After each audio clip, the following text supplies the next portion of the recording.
Hi guys, welcome back to GeForce. We're here today with Phil from Ubisoft Blue Byte, who's a producer on the PC version of For Honor. So we've been playing the game on 4K 60 FPS and it's been looking absolutely nuts. So what other PC exclusive features have you guys got? Right, so our main focus was to make sure that the game runs on the wide variety of hardware that the PC as a platform brings with itself. So we have an extensive graphics options menu, we have field of view slider, we have the multi-monitor support, of course we have 4K, we have unlocked frame rate. And you've got ultra-wide support as well in there. So it must be incredibly difficult to put together such a huge melee-focused multiplayer title. Like, how have you guys worked with the challenges that kind of thing would represent? Right, so really the core part that makes the game come together is our gameplay combat system that we call the Art of Battle. And the Art of Battle is basically revolving around the idea of the three different stances. So you can have your weapon on the bottom right, bottom left, or you hold it top. And this is something that's coming from medieval sword fighting art called the German longsword fighting. With the game, what we're doing is we're transporting this idea of the stances into the hands of the gamer. This way, we allow them to gain control of the actual weapon of their character. And so how does that translate to the PC version then? You know, obviously the game will support mouse and keyboard. Yeah, so we always knew that the mouse would have to have like a key role in those stances. And that's why today you actually have to move your hand, you move your arm to move the weapon or shield. So that kind of immersion is what we were aiming for. And can you tell us a little bit about the three different factions that are in the game?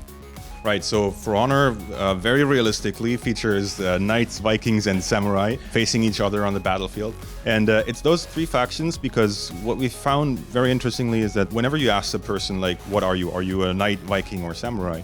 They're usually pretty quick to answer. And we think it's because those three factions have a very unique set of, values and history also. Not only does the game have three completely different factions that they can play with, it also has a number of different play styles as well. Can you tell us a little bit about those? Basically, per faction, we have 4 heroes, so that's 12 in total.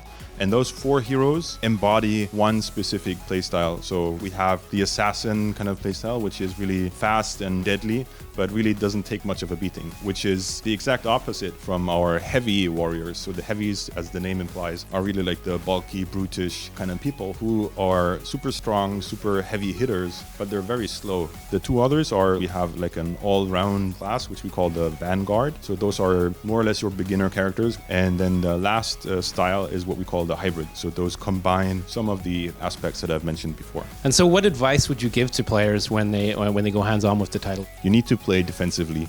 It's based on medieval martial arts, and if you've been in any kind of martial arts, you know you need to learn how to defend yourself first. Wait out your enemy, see what they're doing, react accordingly, and that's how you win. Thanks very much for your time, Phil. Any last words to the players?